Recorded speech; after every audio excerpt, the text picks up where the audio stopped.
Hi, welcome to Home Stuff Review. Today I'm going to be showing you how to install a smart switch.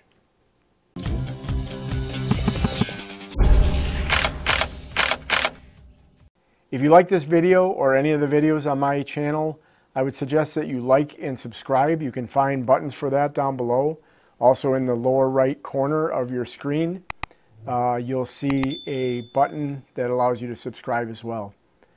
So please like and subscribe. Also, leave some comments. If you leave any comments down below, questions about this, I will answer all of the comments. There are a few different types of switches that you can put in. A normal single pole switch. Then there's also kinds where there's multiple switches that control the same light. They normally call those 3- or 4-way switches. Today I'm going to go through installing a single pole switch. I'll talk a little bit about the 3- or 4-way switches as well. I want to start out with a few disclaimers. First of all, I'm not an electrician. You should consult your local codes and standards. And if you're uncomfortable with any of this, then I would suggest that you hire an electrician. Let me cover some of the tools that you're going to need to install a smart switch. You'll need a couple different kinds of screwdrivers. You'll need a slotted screwdriver, Phillips screwdriver. Also, and this is very important, some type of power detector so that you can ensure that the power has really been turned off. Then you'll need some type of wire cutter and wire stripper. This particular one has them both built into the same tool. And also, since the power will be off, you'll most likely need some type of light.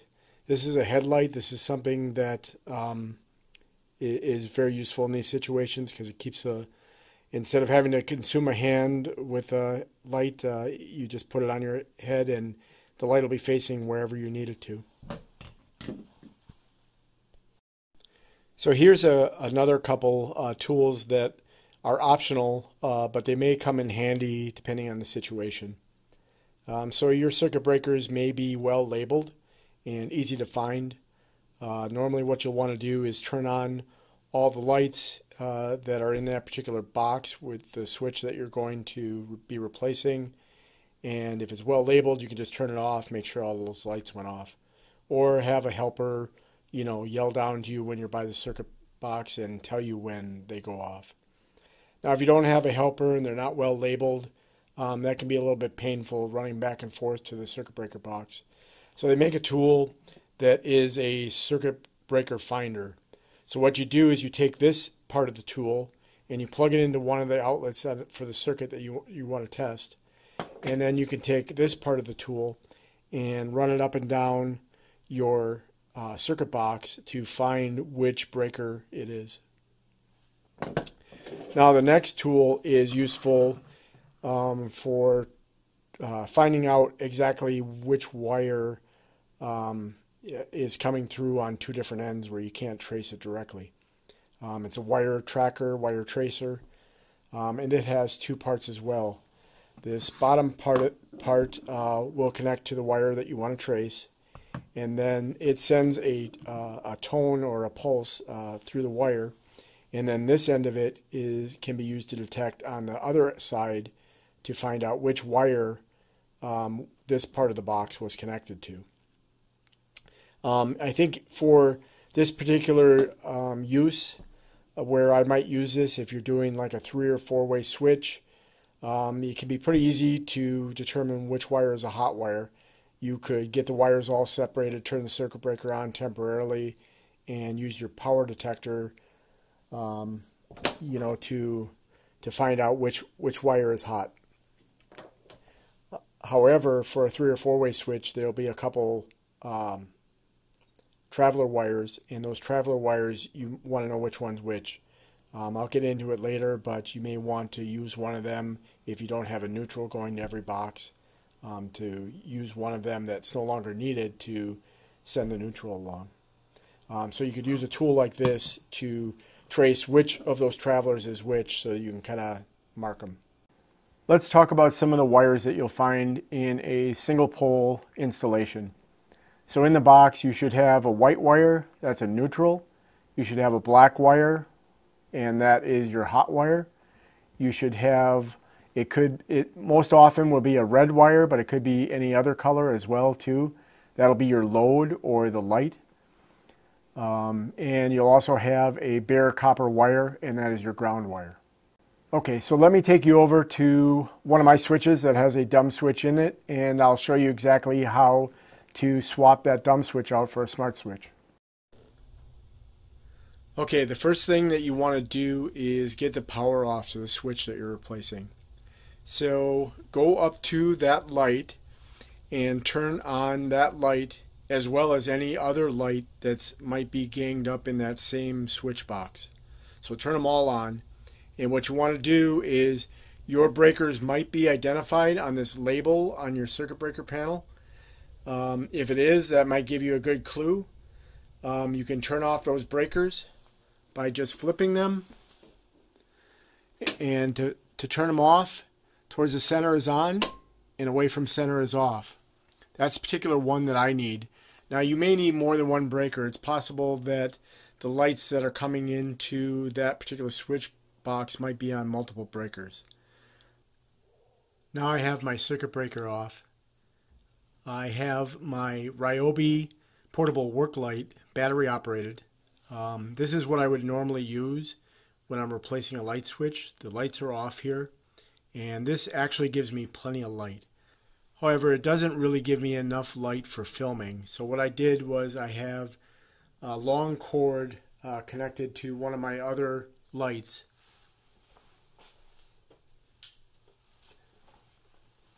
So now that will give a little bit better light for filming. Now the first thing you want to do is take off the faceplate.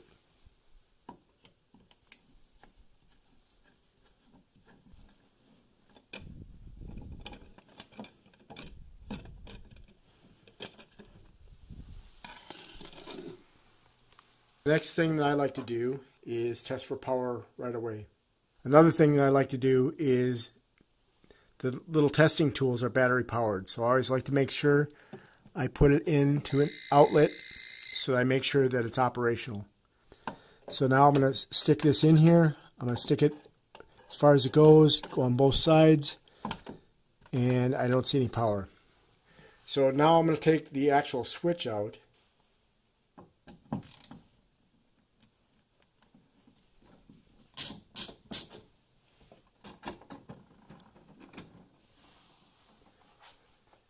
Now that I have the switch out, I can get the tester in there farther, and I'll just double check one more time. Okay, now let's get the switch disconnected. I have some electrical tape over the switch here, and you'll see that it's connected. There's both sides of the pole. So this is the hot coming in, and this is to the load, to the actual lights. Let's get those disconnected.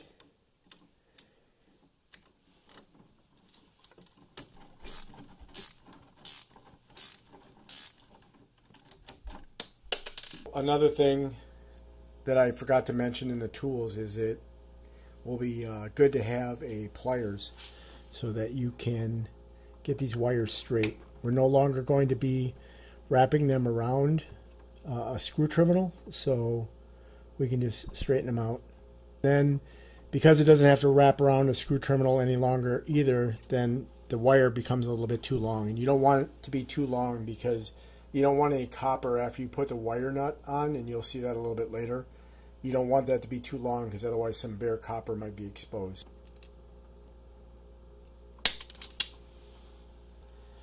Now I need to twist those wires together, so that's not quite enough copper exposed, so I'm going to strip a little bit more of the insulation off the wire.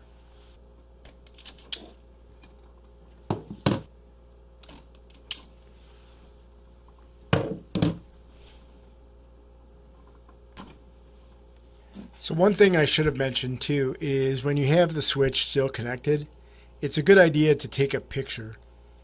This one is not too complicated, but certainly you can run into situations where it is more complicated, and if you want to remember which wire went where so you can know which one you have to connect, it's sometimes a good idea to take a picture. So one of the things that I want to do is to take the load wire that was just looped through one of the screws, and I had already stripped the wire off. Now I want to twist those together. You never want to just use a wire nut to keep those together. It's best to twist the wires together, which will be very strong, and then also twist the wire nut onto them.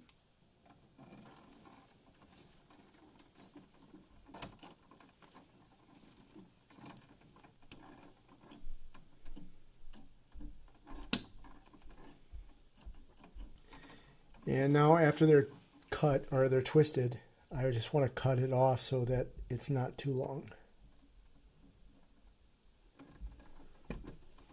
We talked about this at the beginning, but we have a white, which is neutral, we have a black, which is hot, and we have our load wire, which is often red. In this case, it's kind of a lime or yellow. Now, if you don't have the white neutral wire, that's usually not a great circumstance. You know, ideally you'll have that white wire. If you don't, most manufacturers will sell some kind of two-wire switch. Okay, so we have all three of the wires that we need. So here is the switch that I'm going to be installing, and you can see that it has the white neutral, the black hot, and then the red load.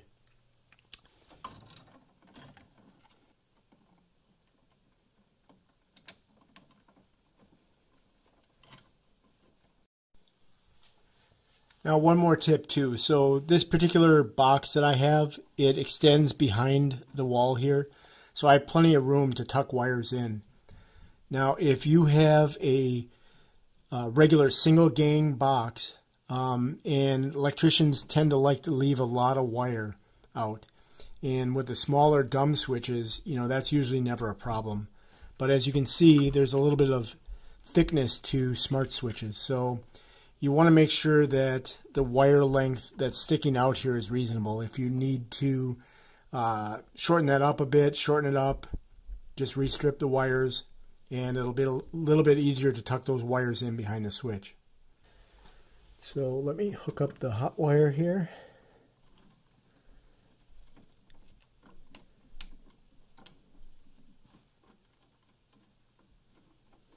And one thing you want to do too is just give a tug on these wires. They should not come out.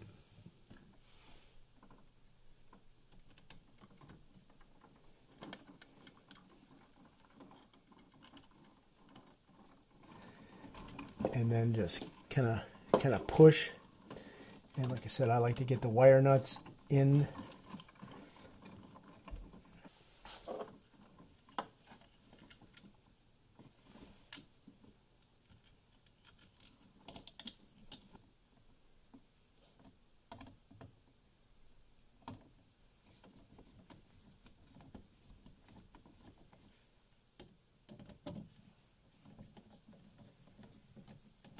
This is the style switch plate that we had before.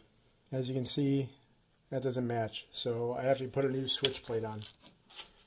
You can get these at the home center. There's fancier ones, but these are very cheap. These are the kind I get. They're like 30 cents a piece.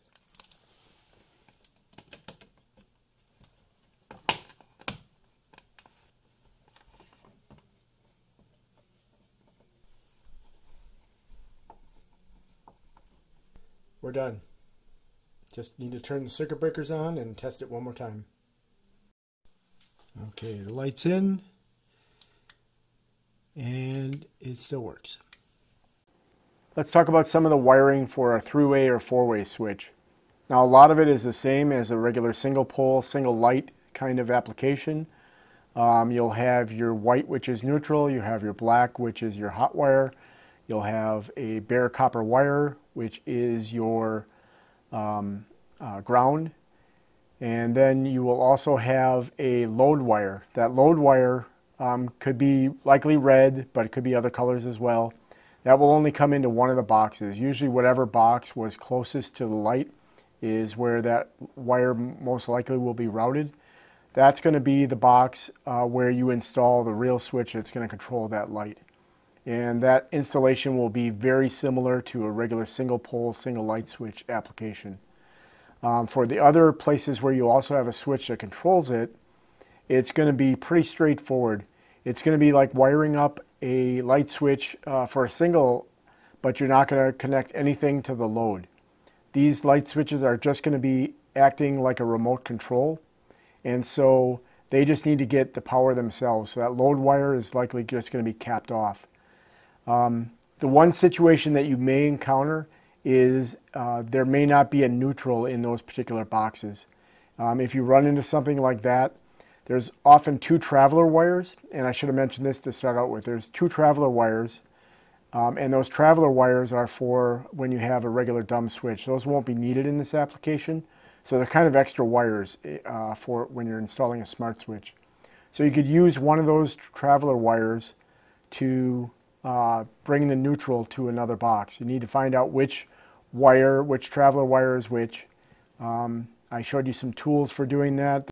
Bring that neutral wire over, and then what I would suggest you do is to take a white piece of electrical tape and wrap that around that particular wire so that when someone comes along in the future that they realize that that is a neutral wire. It's always good to give somebody that may come after you a really good hint of what those wires are and match the color coding as closely as possible. Thanks for watching this video. Please subscribe. It doesn't cost you anything and it helps us out. If you want to know when new videos come out, be sure to click the button with the bell icon for notifications. Take care, and we'll see you in the next episode.